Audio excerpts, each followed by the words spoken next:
Everyone believed Mohis Wilson was born deaf. A billionaire living in silence for 40 years, running his empire through pen and paper. His entire world rested in the hands of one loyal white butler, and no one ever questioned it. Until a new black maid, the lowest servant in the mansion, screamed in panic, and Mohis heard her. They know everything. But the real shock was not the sound. It was what she pulled out afterward. If he was never deaf, then who had been lying to him his entire life? The Wilson estate stood at the end of a private road surrounded by oak trees, so old their branches formed a natural canopy that blocked out the sun. From the outside, it looked like a castle from another century. From the inside, it felt like a tomb. Mohis Wilson had lived here for 40 years. He was 58 now, one of the wealthiest men in the country, and according to every medical record, every newspaper article, every whispered conversation among his staff, he had been deaf since birth. A tragic condition that had shaped his entire existence. His office occupied the entire east wing of the mansion. Dark mahogany furniture, floor-to-ceiling bookshelves, paintings worth more than most people earned in a lifetime. But the most striking feature was the silence. No television, no radio, no music. Just the scratch of pen on paper and the occasional footsteps of the one man allowed to enter without knocking. James William had served the Wilson family for over 4 decades. He had started as a young man barely 20 when Mohis's father had taken him in after a family tragedy. The Williams had worked for the Wilsons for generations, and when James's father suffered a terrible accident at the factory, the elder Wilson had paid for everything. Medical bills, rehabilitation, even James's education. In return, James had devoted his life to the family. And when Mohis's father passed away 30 years ago, James had transferred that devotion entirely to the son. Now James was 62, his hair silver, his posture impeccable, his presence constant. He was Mohis's ears. He was Mohis's voice. He was the bridge between Mohis and the outside world, and everyone in the mansion understood that without James, Mohis Wilson could not function. Every morning, James would enter the office with a leather folder containing the day's correspondence. He would sit across from Mohis and write summaries of each letter, each business proposal, each piece of news. Mohis would read, consider, and write his responses. James would then deliver those responses, speak on Mohis's behalf, in meetings, negotiate deals, and report back. It was a system that had worked flawlessly for 40 years.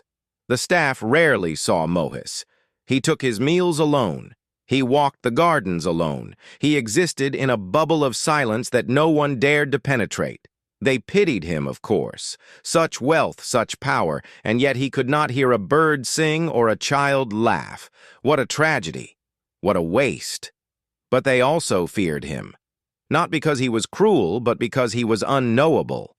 A man who could not hear was a man who could not be reasoned with, could not be charmed, could not be manipulated through the usual channels. Everything had to go through James.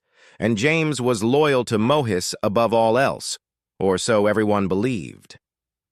On a Tuesday morning in late October, a new maid arrived at the Wilson estate. Her name was Rebecca Turner, and she came with minimal references and maximum desperation. The agency had sent her after 3 other candidates had declined. The Wilson estate had a reputation for being difficult. The pay was good, but the atmosphere was suffocating, and the head butler was known to be exacting in his standards. Rebecca was 32 years old with sharp eyes and a calm demeanor that some mistook for indifference. She had grown up poor, worked her way through nursing school before dropping out due to financial constraints, and had spent the last decade moving from job to job, never quite finding her place. But she had not come to the Wilson estate by accident. She had applied, specifically waited patiently, and accepted the position the moment it was offered. The other servants made their opinions clear from the first day. She was assigned to the lowest tasks, cleaning rooms that were rarely used, scrubbing floors that were already spotless. The head housekeeper, a stern woman named Mrs. Patterson, watched her with suspicious eyes. "You keep your head down and your mouth shut," Mrs. Patterson told her on the first morning. "Mr. Wilson is not to be disturbed. If you see him, you leave the room immediately. You do not speak to him. You do not look at him. Is that understood?"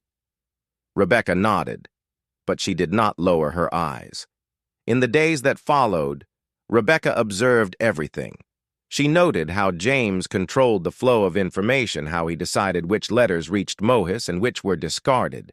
She noticed how the other staff members deferred to James as if he were the true master of the house, and she watched Mohis from a distance, the lonely figure who wandered through his own home like a ghost. One afternoon, Rebecca was cleaning the library when Mohis entered unexpectedly. She should have left immediately as instructed. Instead, she continued dusting the shelves, her back to him, speaking softly to herself as she worked. "These books haven't been touched in years," she murmured. "Such a waste. All these stories just sitting here collecting dust." She was not speaking to Mohis. She knew he could not hear her. But something about the silence in that house felt oppressive, and she refused to let it swallow her, too. Mohis watched her from across the room. He had seen many servants come and go over the years, and they all behaved the same way. They avoided his gaze. They moved quickly and quietly, treating him like a fragile object or a dangerous animal. But this woman was different. She moved at her own pace.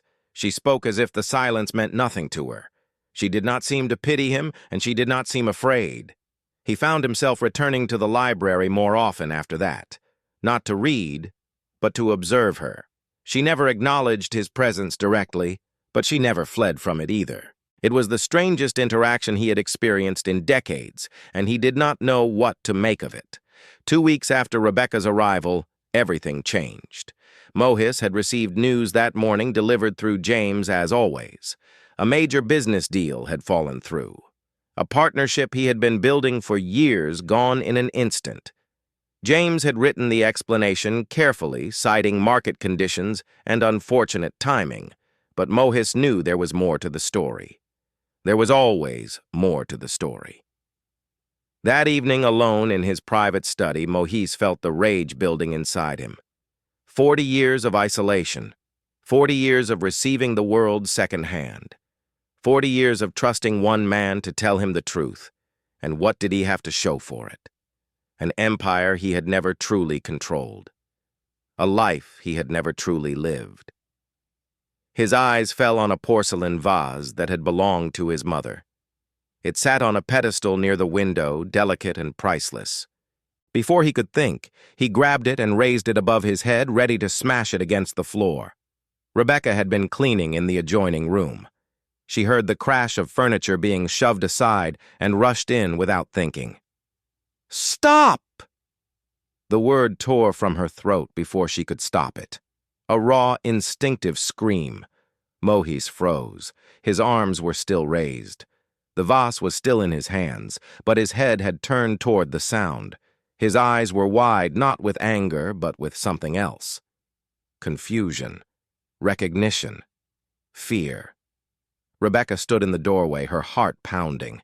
She had seen his reaction, the way his body had responded to her voice, the way he had turned toward the sound as if pulled by an invisible force. That was not the reaction of a deaf man. For a long moment, neither of them moved. Mohis lowered the vase slowly, his hands trembling. He placed it back on the pedestal with exaggerated care, then turned to face Rebecca fully. She expected him to dismiss her, to pretend nothing had happened, to call for James and have her removed from the estate.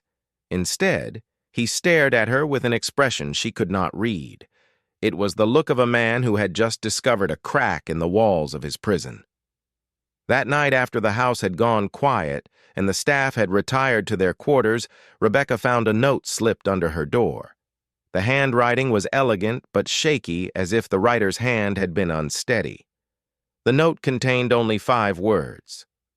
"What do you know about me?" Rebecca read it twice. Then she folded it carefully and placed it in her pocket, next to the photograph she had carried with her since her father's funeral. A photograph of a young medical technician standing outside a private hospital, smiling at the camera, unaware that his life was about to be destroyed. She had waited years for this moment. Now it had finally come. 3 nights passed before Rebecca could arrange a meeting. James watched everything in this house, and she had learned quickly that even the walls seemed to report to him. But on the 4th night, when James was occupied with a late conference call in the West Wing, Rebecca slipped into the library where Mohis was waiting. He sat in a leather armchair near the cold fireplace, a notepad on his lap. When she entered, he did not look up immediately. He was still processing what had happened, still trying to convince himself that he had imagined it, that his reaction to her scream had been coincidence, that he was, as he had always been told, completely deaf. Rebecca closed the door quietly and stood across from him. She did not sit. She did not wait for permission to speak. "I did not come to this house by accident," she said, her voice low but clear. Mohis's pen stopped moving. He looked at her now, his expression guarded. "My father worked at a private hospital 40 years ago," Rebecca continued. "He was a medical technician specializing in auditory implant devices. He was part of a surgical team that performed a very rare, very expensive procedure on a young man who had lost his hearing due to complications in childhood. That young man was 18 years old. His name was Mohis Wilson." Mohis's face went pale. He gripped the armrests of his chair so tightly his knuckles turned white. Rebecca reached into her pocket and pulled out the photograph she had been carrying since her father's funeral. She walked forward and placed it on the table beside him. It showed a young black man in medical scrubs standing outside a brick building with a brass plaque on the door. The plaque read, "Morrison Private Medical Center." "That's my father," Rebecca said. "Marcus Turner. He died 3 years ago. But before he died, he told me something that he had kept secret for 4 decades. He told me about a surgery that was supposed to give a young man his hearing back, a surgery that succeeded." Mohis stared at the photograph. His hands were trembling now.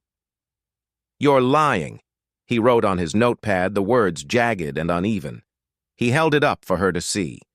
Rebecca shook her head. "You know I'm not. You heard me scream. You turned toward my voice. A man who was born deaf would not have that reflex. A man who has never heard sound would not respond to it instinctively." Mohis set down the notepad. For a long moment he simply sat there, his chest rising and falling with shallow breaths. Then he picked up the pen again. "If what you're saying is true, then why can't I hear anything? Why have I lived in silence my entire life?" Rebecca had prepared for this question. She had spent years preparing for it. "The implant your father paid for was experimental at the time," she explained. "It had 2 components. The first was an internal device surgically placed inside your cochlea. That's already in your body. It's been there for 40 years. The second component was an external processor, a small device worn behind the ear that would capture sound and transmit it to the internal implant." She let that information settle before continuing. "Without the external processor, the internal implant can only pick up extremely loud sounds. Thunder, explosions, a scream at close range. But normal conversation music, everyday noise, those would be impossible to hear." Mohis's eyes widened with sudden recognition. Throughout his life there had been moments when he thought he felt something vibrating in his skull. A distant rumble during storms. A strange sensation when cars passed too close on the rare occasions he left the estate. James had always explained these episodes as phantom sensations, neurological echoes common in people who had lost their hearing. Mohis had never questioned it. Until now. "The external processor," Mohis wrote slowly. "Where is it?" Rebecca's expression hardened. "That's what I came here to find out. According to my father's records, the device was provided to your family immediately after the surgery. It should have been given to you as soon as you recovered. But something happened. My father was fired without explanation 2 weeks after the procedure. He was forced to sign a non-disclosure agreement. He was threatened with lawsuits if he ever spoke about the surgery. And for 40 years he kept that secret because he had a family to protect." She took a breath, steadying herself. But he never forgot about you. He followed your story in the newspapers. He watched you become a billionaire, watched you build an empire, and he always wondered why you never spoke. Why you still communicated through writing and sign language. Why you lived as if the surgery had never happened. Mohis sat motionless, absorbing her words. Before he died, he gave me a box of documents he had kept hidden all those years. Copies of the surgical records, photographs of the device, instructions for its use. He made me promise to find out what happened, to find out why Mohis Wilson was still living in silence. The grandfather clock in the corner chimed midnight. Both of them froze, listening for footsteps, but the hallway remained quiet. Mohis picked up his pen again. "What do you want from me?" "Nothing," Rebecca said. "I want nothing from you, but I think you deserve to know the truth, and I think that truth has been kept from you deliberately." Over the following week, Mohis and Rebecca met in secret whenever they could. She shared the documents her father had left behind, and Mohis studied them with the intensity of a man discovering the blueprints to his own prison. The surgical records were genuine. He recognized his father's signature on the consent forms. He saw the technical specifications of the implant, the model number, the manufacturer, and he saw in black and white the confirmation that an external processor had been delivered to the Wilson estate 3 days after his surgery. Someone had received that device. Someone had signed for it. Mohis knew he had to find it. The search began carefully. Mohis could not ask questions directly without raising suspicion, so he relied on Rebecca to move through the house invisibly the way servants were expected to move. She checked storage rooms and unused closets. She examined the contents of filing cabinets in the administrative offices. She found nothing. It was Mohis who finally thought of the one place no one else would think to look: James's private quarters.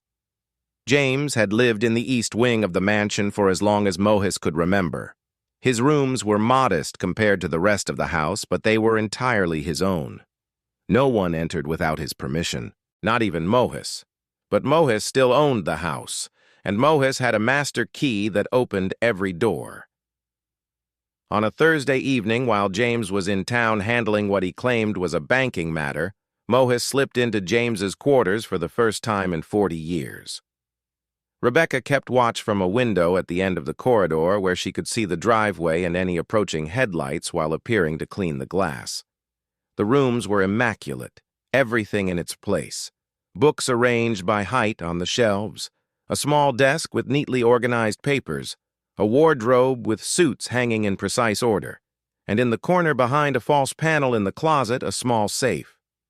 Mohis studied the safe for a moment. He knew James was a creature of habit, a man who found comfort in routine and familiar patterns. On instinct, Mohis tried the combination his father had used for the family safe decades ago, a sequence of numbers that James had helped him memorize when he was young. James had always said he kept nothing of value in his quarters.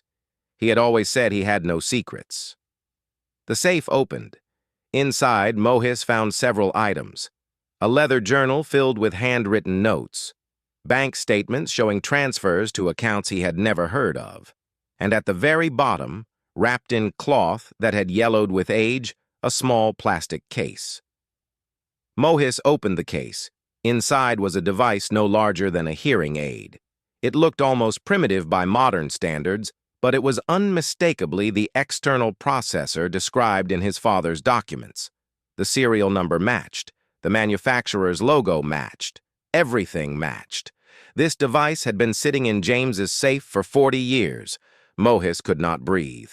He stood there in the dim light of James's closet, holding the key to his own liberation in his trembling hands, and he felt something inside him begin to crack. 40 years. 40 years of silence. 40 years of isolation. 40 years of depending on one man to be his connection to the world. And that man had stolen his hearing, not through violence, not through malice, but through the simple, devastating act of hiding a device in a safe and letting Mohis believe he was broken. Along with the device, Mohis found a letter. It was written in his father's handwriting, dated just weeks before the old man had fallen ill with the sickness that would eventually claim his life. The letter was addressed to James. "I am not well," his father had written. "The doctors say I may not have much time. Mohis's recovery from the surgery has been slower than expected, and I do not want to overwhelm him while he is still adjusting. When he is ready, when he is fully healed, give him the processor. Let him hear the world again. I am trusting you with my son's future, James. Do not fail me." Mohis read the letter 3 times. His father had not abandoned him. His father had simply trusted the wrong person. And James had taken that trust and twisted it into a cage. Rebecca found him still standing there when she came to warn him that James's car had been spotted turning onto the private road. She took one look at his face, at the device in his hands, and understood immediately. "We need to go," she said softly. "Now." Mohis allowed her to guide him out of the room. He moved like a man in shock, his mind struggling to process the magnitude of what he had discovered. Back in the library, behind locked doors, Mohis finally broke. "Why?" He wrote the word barely legible. "Why would he do this?" Rebecca sat across from him, her expression filled with a sorrow that surprised him. She had come here for answers, but she had not expected to feel this depth of sympathy for the man she had found. "I don't know," she admitted, "but I can tell you what my father believed. He believed that someone wanted you dependent. Someone wanted to control you, and the easiest way to control a man is to make him believe he cannot survive without you." Mohis thought about his life. The business decisions he had made based on James's summaries. The people he had never met because James had decided they were not worth his time. The relationships that had never developed because James had always been there interpreting, interfering, shaping every interaction. He thought about the business deal that had fallen through 2 weeks ago, the partnership he had been building for years. James had delivered the news with appropriate regret, but Mohis now wondered if James had sabotaged it deliberately. He wondered how many other opportunities had been destroyed, how many lies he had been told. "I've been a prisoner," Mohis wrote, "in my own home, in my own life." Rebecca nodded slowly. "Yes, but you don't have to stay one." Mohis looked at the device still clutched in his hand. Such a small thing, such an insignificant piece of plastic and circuitry. And yet it represented everything he had been denied. "If I had never screamed that night," Rebecca said quietly, "you would have died without ever knowing the truth." Mohis met her eyes. For the first time since she had arrived at the estate, she saw something other than confusion or fear in his expression. She saw determination. "Why did your father ask you to do this?" he wrote. "What does it matter to you what happens to me?" Rebecca considered the question carefully before answering. "My father spent 40 years living with guilt. He knew something was wrong. He knew you were being kept in the dark, but he was afraid. He had signed papers. He had been threatened. He convinced himself that it wasn't his responsibility, that you had family to look after you, that surely someone would discover the truth eventually." Her voice grew heavier, but no one did. And when he was dying, he realized that his silence had made him complicit. "He asked me to do what he never had the courage to do. Not for money, not for revenge, just to set things right." She looked directly at Mohis. "He didn't ask me to give you back your hearing. He asked me to give you back your choice. The choice that was taken from you 40 years ago." Mohis sat in silence, surrounded by the truth he had never known. The device in his hand felt heavier than anything he had ever held. It was not just a piece of technology. It was 40 years of stolen life, 40 years of manipulation, 40 years of love that had never been love at all, but control disguised in kindness. He thought about James returning home at this very moment, walking through the front door, hanging up his coat, preparing to play the role of devoted servant for another day, another week, another year. And something inside Mohis hardened into resolve. He would not confront James tonight. He was not ready. He needed time to understand the full scope of the betrayal. He needed to examine those bank statements, read that journal piece together exactly how deep the deception ran. But the confrontation would come, and when it did, Mohis would not be silent anymore. Mohis spent the next 3 days in preparation. He read through James's journal late at night behind locked doors, piecing together a story that made him sick to his stomach. The journal was not a confession. It was something worse. It was a justification. James had written about Mohis the way a farmer writes about livestock. With care, yes. With attention to detail. But ultimately with the understanding that Mohis was something to be managed, not someone to be respected. Entry after entry described decisions James had made on Mohis's behalf. Business partners he had turned away because they seemed too aggressive or too independent. Investment opportunities he had declined because they would have required Mohis to travel to meet new people to expand beyond the walls of the estate. And then there were the personal entries. 3 times over the decades, Mohis had shown interest in developing relationships. A woman he had met at a charity event. A distant cousin who had reached out after reading about him in a magazine, a business associate who had expressed genuine friendship. Each time James had intervened, he had written letters in Mohis's name politely declining further contact. He had told Mohis that these people had lost interest, had moved on, had never been sincere to begin with. Mohis had believed him every time. The bank statements were equally damning. Over 40 years, James had siphoned millions into private accounts. Not enough to raise suspicion, never enough to trigger an audit, but steady and relentless. A percentage here, a fee there, all hidden behind layers of accounting that Mohis had never been able to verify himself. By the time Mohis finished his investigation, he understood the full scope of the betrayal. James had not simply hidden a device. He had constructed an entire world designed to keep Mohis dependent, isolated, and controllable. And he had done it all while wearing the mask of a devoted servant. On Sunday evening, Mohis sent word through Mrs. Patterson that he wished to see James in his private study. It was an unusual request. Mohis rarely summoned anyone. He preferred to keep to his schedule, his routines, his predictable patterns. But Mrs. Patterson delivered the message without question, and within the hour James appeared at the study door. He entered with his usual calm demeanor, his silver hair neatly combed, his posture straight and confident. He carried a leather folder under his arm, assuming this was about business, about some new matter that required his attention. Mohis sat behind his desk. The external processor was in his pocket. He had not activated it yet. He wanted to do that at the right moment.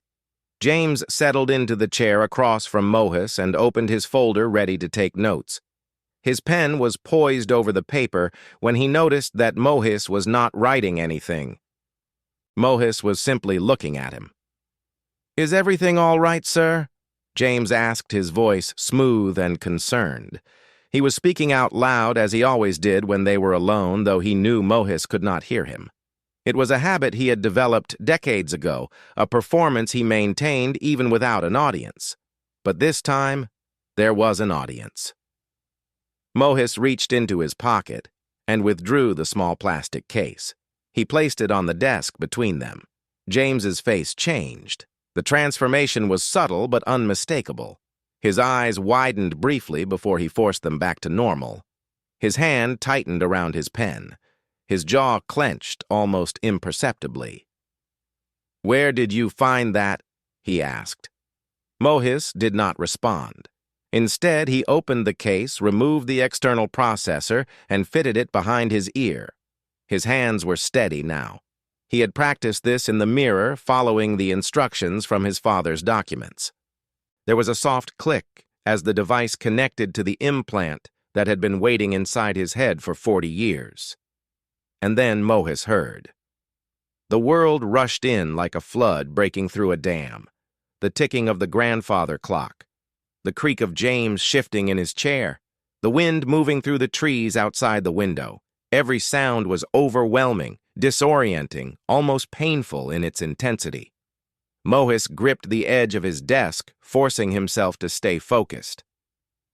"Mohis," James said, and his voice hit Mohis like a physical blow. It was the first time he had ever truly heard another human speak, the first time he had heard his own name pronounced out loud.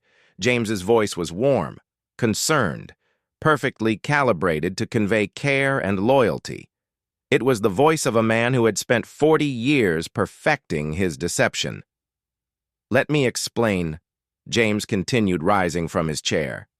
"You don't understand what the world is like out there. People are cruel. They take advantage of weakness. They destroy what they cannot control. I was protecting you. Everything I did for your own good." Mohis listened.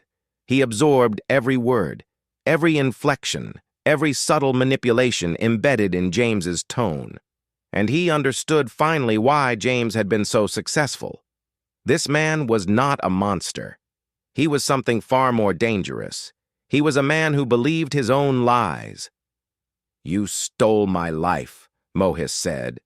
His voice was rough, unpracticed, barely above a whisper. He had not spoken in 40 years. The words felt strange in his mouth, like tools he had forgotten how to use. But he forced them out anyway. James flinched. Whatever he had expected, it was not this. Not Mohis speaking. Not Mohis confronting him directly. "I gave you a life," James countered, his composure cracking. "Without me, you would have been exploited, used, discarded. I built your empire. I protected your legacy. I was the only one who ever truly cared about you." Mohis shook his head slowly. "You were afraid. Afraid that if I could hear, I would not need you anymore. Afraid that you would go back to being nothing." The words struck home. James's face contorted with something that might have been shame or might have been fury. "I made you," James hissed. "Everything you are, everything you have exists because of me. You owe me everything." Mohis stood. His legs were unsteady, but his resolve was not. "Get out of my house," he said. "Get out and do not come back." James stared at him for a long moment. Then something in him collapsed. His shoulders slumped. His carefully maintained facade crumbled. He looked suddenly like what he truly was, a 62-year-old man who had built his entire identity on controlling another person and who was now watching that control slip away forever. He left without another word. The investigation took 3 months. Mohis hired forensic accountants, lawyers, and private investigators. They uncovered everything: the embezzled funds, the sabotaged business deals, the forged letters that had driven away everyone who might have become part of Mohis's life. James was arrested on 17 counts of fraud, embezzlement, and financial manipulation. His trial would come later, but Mohis did not need a verdict to know the truth. During those months, Mohis learned to hear. He worked with audiologists and speech therapists, retraining his brain to process sounds it had been denied for 4 decades. It was exhausting, frustrating, and sometimes painful, but every new sound he recognized felt like reclaiming a piece of himself. He learned to speak. His voice grew stronger with practice. He began attending meetings in person, communicating directly with business partners who had only ever known him through intermediaries. Some of them were shocked, some were skeptical, but all of them came to respect the man who had emerged from 40 years of enforced silence. Rebecca stayed at the estate for the duration of the investigation. She testified about her father's documents and her role in uncovering the truth. When it was over, Mohis offered her a position in his company, something significant, something that matched the courage she had shown. She declined. "My father wanted me to give you back your choice," she told him. "He did not want me to become dependent on you in the process. I need to build my own life now." Mohis understood. He offered her something else instead: a grant to establish a legal assistance center for workers who had been exploited, silenced, and forced into unjust agreements. Workers like her father had been. Rebecca accepted. 6 months after the confrontation in his study, Mohis stood at his bedroom window on a spring morning.